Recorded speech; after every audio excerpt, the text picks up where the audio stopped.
রাজনৈতিকভাবে শিক্ষাকে ব্যবহার করা, যে আমার কালে পাশের হার এত বেড়ে গেছে। বাঙালি এলিটসরা তারা কিন্তু বাংলা ভাষাকে অলমোস্ট ছেড়ে দিয়েছে। কেউ যদি আমাকে বলে যে আমার ইংরেজিটা খারাপ, তাতে অনেক বেশি অপমানিত বোধ করে। আমাকে বাংলা ভাষা এবং ইংরেজি দুটোই শিখতে হবে এবং দুটোরই মান যেন খুবই উচ্চ স্তরে হয়। প্রধানমন্ত্রীর সময় তো আমার আর আপনার সময়ের থেকে অনেক গুরুত্বপূর্ণ। তবে জনসাধারণের তো সময়ের অনেক মূল্য, খালি প্রধানমন্ত্রী হলে হবে না। প্রত্যেকটা মন্ত্রী যেন তার ব্যক্তিগত কাজে সরকারের যানবাহন ব্যবহার করে না।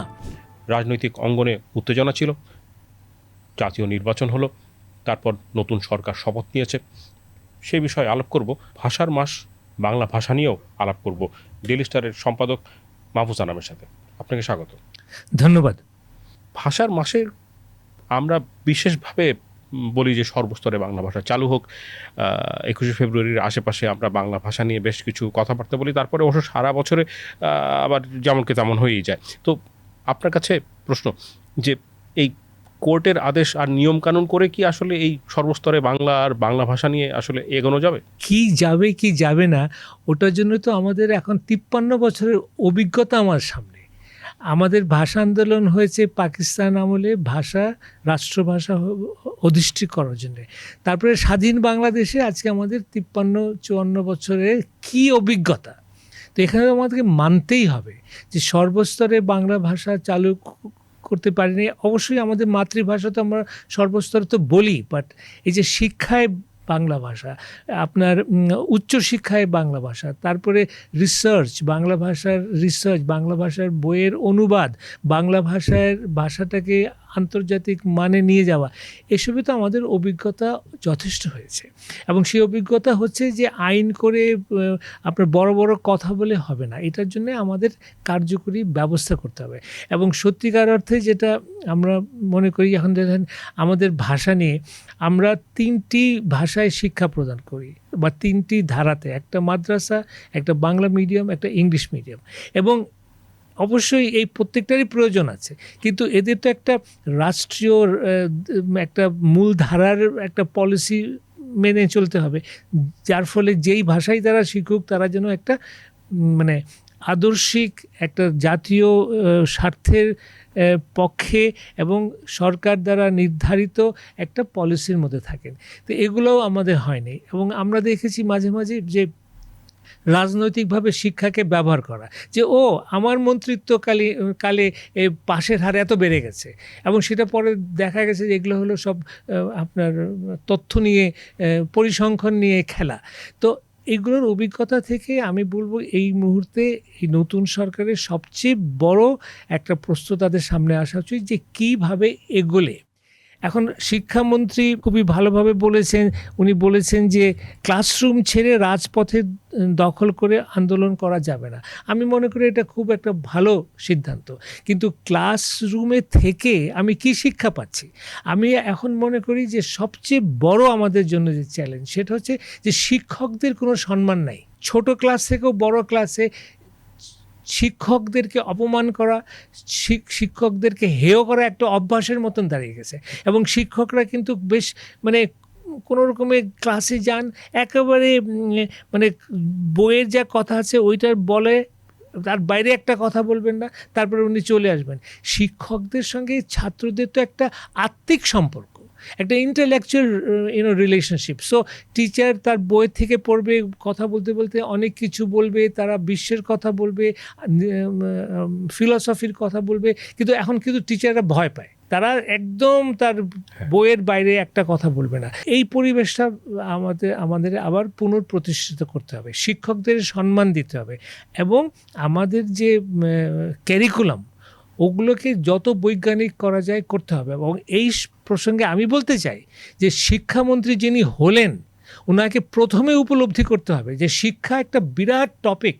উনি ক্ষমতায় এসে যদি ভেবে বসেন যে উনি শিক্ষা সম্বন্ধে সব জানেন এবং আজকাল উনি একটা নির্দেশনা দিয়ে যাবেন, তাহলে it will lead to disaster.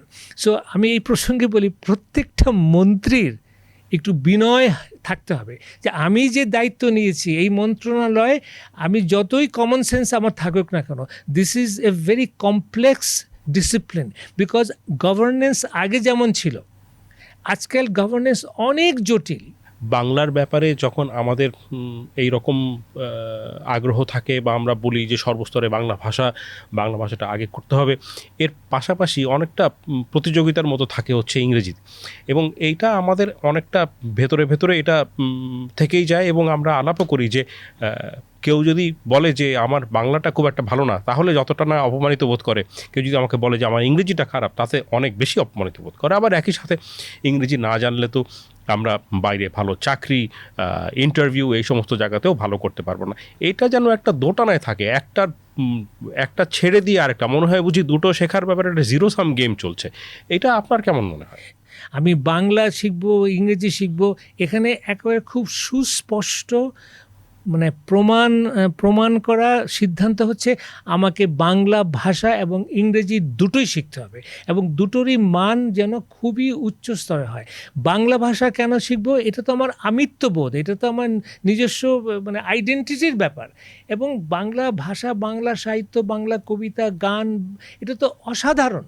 তো ওইটা তো আমার একটা সম্পত্তি, যেটা আমার আত্মদম্ভ সৃষ্টি করে, আত্মবিশ্বাস সৃষ্টি করে, এবং আমার আমিত্ববোধ সৃষ্টি করে।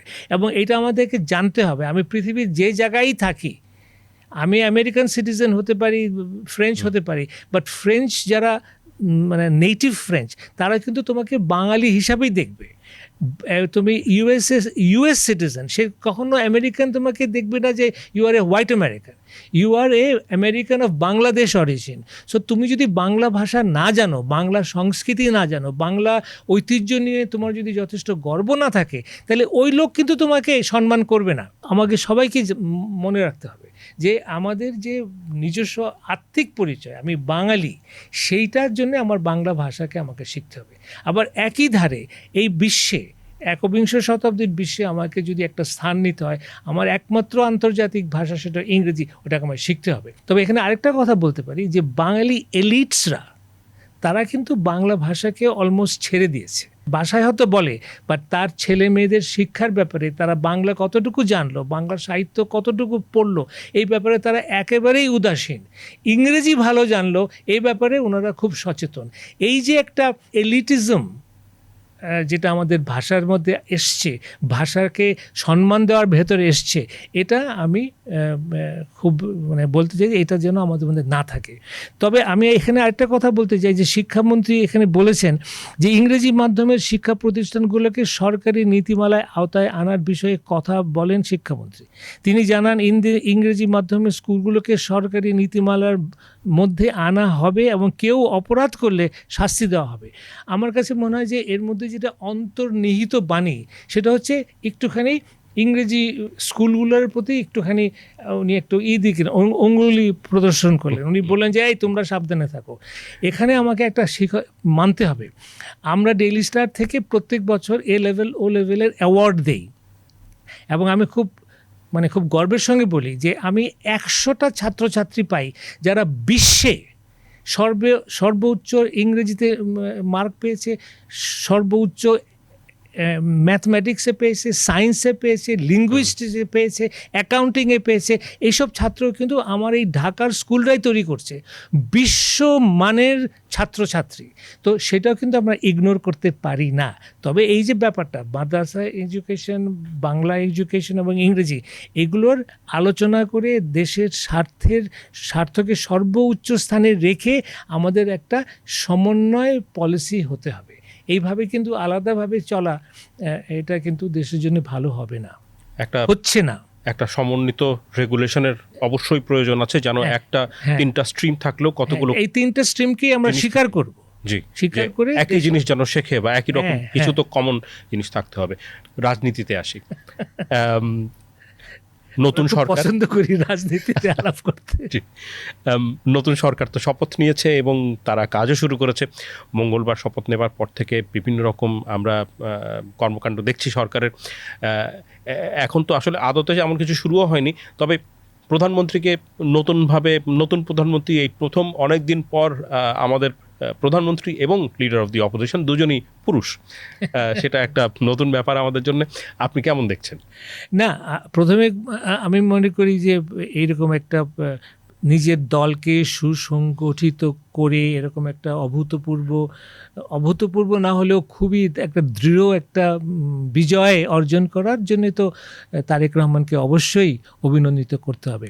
তবে প্রধানমন্ত্রী হওয়ার পরপর এখনও উনি কিভাবে প্রধানমন্ত্রিত্ব করবেন এটা সুস্পষ্ট নয়, এবং এখন মন্তব্য করাটাও ঠিক নয়। তবে যে কতগুলো জিনিস দৃশ্যমান যেটাতে আমি বেশ উৎসাহিত বোধ করছি, যেমন ওনার বেশভূষা, উনি খুবই সিম্পল ড্রেস করেন, একদম সাধারণের মতন, which is I would congratulate him for it.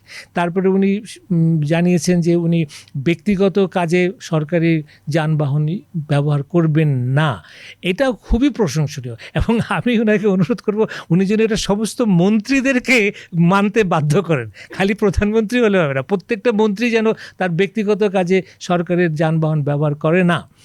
তারপরে আরেকটা হলো যে উনি সেক্রেটারিয়েটে অফিস করছেন, এখানে একটা অপ্রকাশিত একটা ঘটনা ঘটছে, যেটা হলো যে over the years PMO became the centre of government, যেটা আসলে হওয়া উচিত সেক্রেটারিয়েট, যেখানে সমস্ত মন্ত্রণালয় আছে।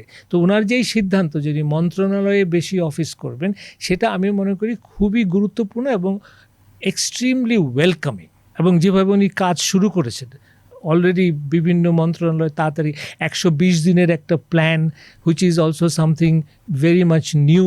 সো প্রধানমন্ত্রীর এই ধরনের যে শুরুতে যে সিগন্যালসগুলো উনি দিচ্ছেন, এটা অত্যন্ত প্রশংসনীয়। 180 দিনের 180 দিন, মাফ করবেন। তো এছাড়াও আরেকটা জিনিস যেটা আমরা দেখছি, যেটা অনেকের কাছে খুব একেবারে রাস্তাঘাটে মানুষের কাছে খুব পপুলার হয়ে উঠেছে, সেটা হচ্ছে যে উনি সবার সাথে সিগন্যাল মেনে অফিস যাচ্ছেন ট্রাফিকে, এবং উনি কয়েক জায়গায় ট্রাফিক ওনার বসেও থাকতে হয়। রিপোর্টও করেছে যে হয়তো 20 মিনিটের রাস্তা ওনার 41 মিনিট 40 মিনিট লাগছে। এটা যেমন দুধারে মানুষজন পছন্দ করছে, তারা কেউ কেউ সেলফি তুলছে, কোনো জায়গায় জায়গায় হাততালি দিচ্ছে। একই সাথে এইটা প্রধানমন্ত্রীর সময় তো আমার আর আপনার সময়ের থেকে অনেক গুরুত্বপূর্ণ। প্রতিদিন উনি যদি 20 মিনিট আসতে আর 20 মিনিট যেতে এইখানে ব্যয় করেন, হয়তো উনি গাড়িতে বসে কাজ করছেন, কিন্তু তারপরেও ওনার যে বাধ্যতামূলকভাবে 20 মিনিট 20 মিনিট 40 মিনিট প্রতিদিন নষ্ট হয়, সেটা দিয়ে তো সারা বছরে বহু বহু কর্মঘণ্টা নষ্ট হয়ে যাবে। এই জিনিসটা আপনি কিভাবে দেখেন? এটা একটা মানে টানাটানির মতো একটা ব্যাপার। হ্যাঁ, না, আপনি ঠিকই বলছেন যে ওনার সময়ের তো অনেক মূল্য, তবে জনসাধারণের তো সময়ের অনেক মূল্য। এই যে ট্রাফিকের জন্য প্রত্যেকটা চাকরিজীবী মানুষ, মেয়ে এবং পুরুষ নারী সবাই এত ঘন্টা নষ্ট করে। তো আমি মনে করি প্রধানমন্ত্রী যদি প্রত্যেক দিন এই ট্রাফিকের মধ্যে যান, তাহলে উনি ট্রাফিকটা সমাধান করতে আরও বেশি সচেষ্ট হবেন, বিকজ উনি তো দেখছেন ওনার নিজের সময় অপচয় আর অন্য সাধারণ মানুষের তো অনেক বেশি অপচয়। এবং উনি এই ট্রাফিকে থাকার পরেও প্রধানমন্ত্রী হিসাবে নিশ্চয়ই ট্রাফিক পুলিশ এটা ওটা করে ওনাকে যতটা দেরি হওয়ার কথা তার চেয়ে কম হচ্ছে। কিন্তু আমি ওনাকে প্রশংসা করি যে এটা যদি উনি করেন কয়েক মাস, এবং আশা করি করবেন, আমার মনে হয় he will be far more sensitive যে সাধারণত ট্রাফিকের জন্যে কত যে আমাদের সময় নষ্ট হয়। আরেকটা কথা যে ওনার চোখে পড়বে যে ট্রাফিকের এই জটিলতার একটা কারণ হলো যে ইললিগাল পার্কিং, যেখানে সেখানে গাড়ি পার্ক করে, ডাবল পার্কিং করে। তারপরে তো ওনার হয়তো চোখে পড়বে না, বাট ওনাকে আমি জানাচ্ছি যে মাঝে মাঝে উল্টা দিক থেকে ট্রাফিক আসে, মানে অত্যন্ত ডেঞ্জারাস। সো আমি ওনাকে আরও আরেকটা কারণে অভিনন্দন জানালাম। গত সপ্তাহে আমরা আলাপ করেছিলাম যে ওনার প্রথম কাজ, তারেক রহমানের প্রথম কাজ হচ্ছে মন্ত্রিসভা ঠিক করা, এবং এই মন্ত্রিসভাটা খুবই গুরুত্বপূর্ণ। আপনি বলেছেন যে এই সময় এমন একটা মেসেজ দেওয়া এবং এমনভাবে মন্ত্রিসভা ঠিক করা যে সেটা যেন দক্ষভাবে কাজ করে, এবং একটা ক্লিয়ার মেসেজ দেওয়া যে কোনো রকম অসততা সহ্য করা যাবে। উনি মন্ত্রিসভা তো করা হয়েই গেছে, এবং মন্ত্রীরা বিভিন্ন জায়গায় বেশ কিছু কথাবার্তাও বলছেন। কোনো কোনো মন্ত্রী যেটা বলছেন সেটা অনেক আশা জায়গায়, যেরকম স্বাস্থ্যমন্ত্রী বলছেন যে এখন থেকে রোগীকে আর ডাক্তারের পেছনে করতে হবে না, ডাক্তার রোগীর পেছনে করবে। আইনমন্ত্রী বলছেন যে বিচারকরা যেন ঠিকমতো কাজ করেন, ওনাদের যদি আসলে এই বেতনে ওনাদের না হয়, ওনাদের উপার্জন যদি কম মনে হয়, তাহলে ওনারা চাকরি ছেড়ে দিয়ে ওকালতি শুরু করুক, কোনো অসুবিধা নেই।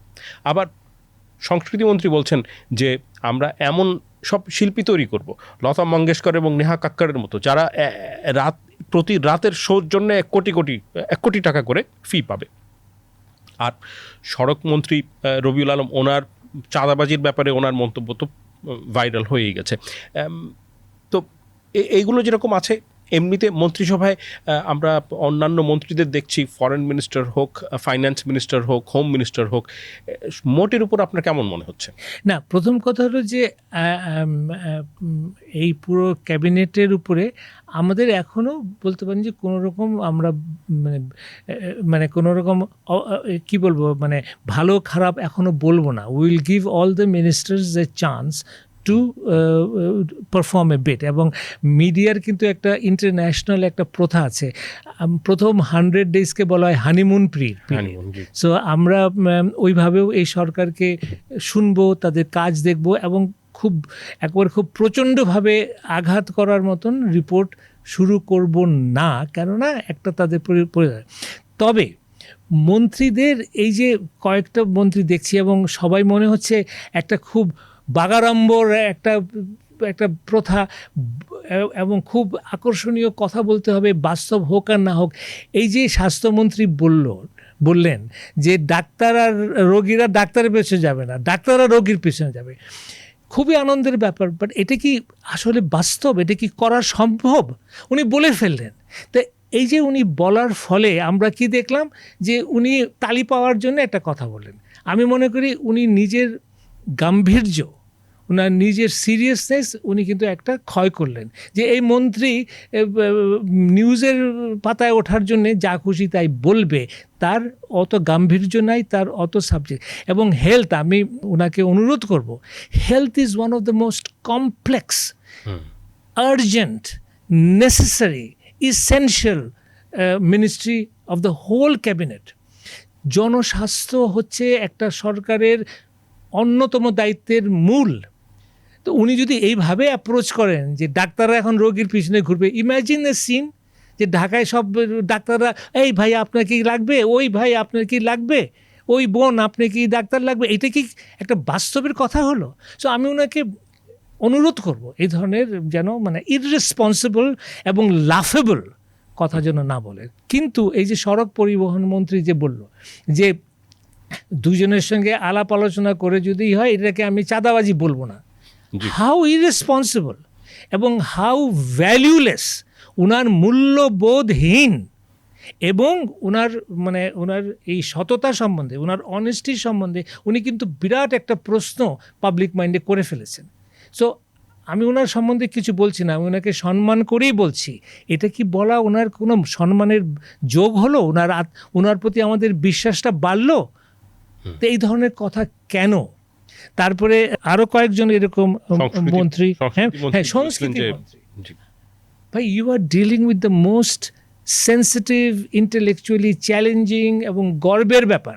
প্রত্যেকটা দেশ তার সংস্কৃতি নিয়ে পৃথিবীর সামনে দাঁড়ায়, আমরাও দাঁড়াবো, এবং আমাদের সংস্কৃতি অনেক ঐতিহ্যবহুল। উনি বললেন কি যে লতা মঙ্গেশকরের মতো, আমি যদি লতা মঙ্গেশকর হতে না পারি, কেউ যদি আমার মহিলা গান না পারে, তা সে কি উচ্চস্তরের গায়ক নয়? আর তার টার্গেট কি হবে? এক প্রোগ্রামে তুমি 1 কোটি টাকা করবা। মানে a very crash competitive example of cultural target. তো আমি মনে করি যে উনি ইন্টেলেকচুয়ালভাবে অ্যাজ এ কালচারাল মিনিস্টার উনি কথা বলেন, তাহলে আমাদের ওনার প্রতি মানে সম্মান বা আস্থা বাড়বে।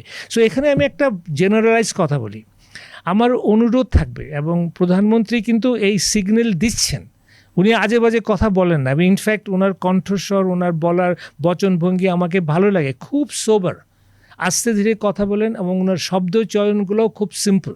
তো ওই লেসনটা যেন মন্ত্রিসভার লোকরা পায়। এবং তাদের কাছে অনুরোধ থাকবে, প্রত্যেকটা মন্ত্রণালয় ইজ এ চ্যালেঞ্জ। প্রত্যেকটা মন্ত্রীর একটা ম্যানেজমেন্ট স্কিল লাগবে। প্রত্যেকটা মন্ত্রীর সার্বক্ষণিকভাবে ওই টপিকে, যেমন ধরেন এনভায়রনমেন্ট মিনিস্টার, উনি খুবই সুপরিচিত ব্যক্তি। তো এখন এনভায়রনমেন্টে উনি কতটুকু জানেন সেটা উনিই জানেন, but it is a very challenging subject. এবং with the climate crisis, the biggest scientist of the world, বিশ্বের সব বৃহত্তম প্রসিদ্ধতম বৈজ্ঞানিকরা এটার মধ্যে জড়িত, তারা চিন্তা করছেন। এবং এটা ধরেন আগে আপনার একবার ফসল আপনার হলো না, তো you have a food crisis, আপনার বাণিজ্যে আপনার আয় তত হলো না, আপনার প্রাইসিং হবে।